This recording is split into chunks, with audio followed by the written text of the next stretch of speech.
দর্শক, ঢাকা বিশ্ববিদ্যালয়ের টিএসসি থেকে ত্রাণ কর্মসূচি নিয়ে আরও জানাতে যোগ দিচ্ছেন সিনিয়র রিপোর্টার মাহমুদ হাসান। মাহমুদ, আজকে ত্রাণ কর্মীদের ব্যস্ততা কেমন দেখছেন?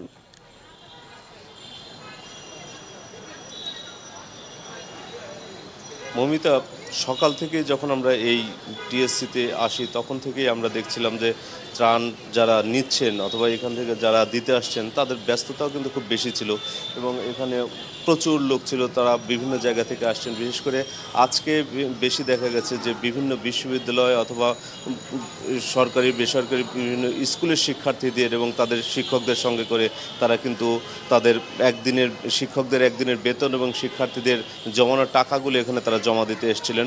বিশেষ করে কয়েকটি জায়গা আমরা দেখেছি যে নারায়ণগঞ্জ অথবা দেশের বিভিন্ন অঞ্চল থেকেই এখানে তারা ত্রাণ কিনে এবং কিছু নগদ অর্থ এখানে তারা দিতে এসেছেন। এবং বিশেষ করে এখানে আমরা এখানে যারা সমন্বয়কের দায়িত্বে আছেন তাদের সঙ্গে আমরা কথা বলেছি। এখানে তারা বলছেন যে এখানে পোশাক যেভাবে উঠছে অথবা পোশাক এখানে আনা হচ্ছে, সেই পোশাক আসলে লাগবে কিছুদিন পর, কিন্তু এত পরিমাণ পোশাক হয়েছে সেই পোশাকটা এখন পর্যন্ত বিতরণ করার কোনো সুযোগ হয়নি।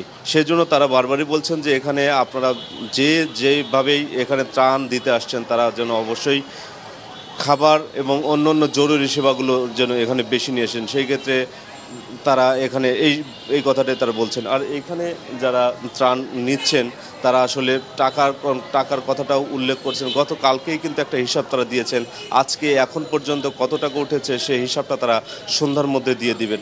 তো আমার কাছে এই ছিল সর্বশেষ, মমিতা। ধন্যবাদ আপনাকে।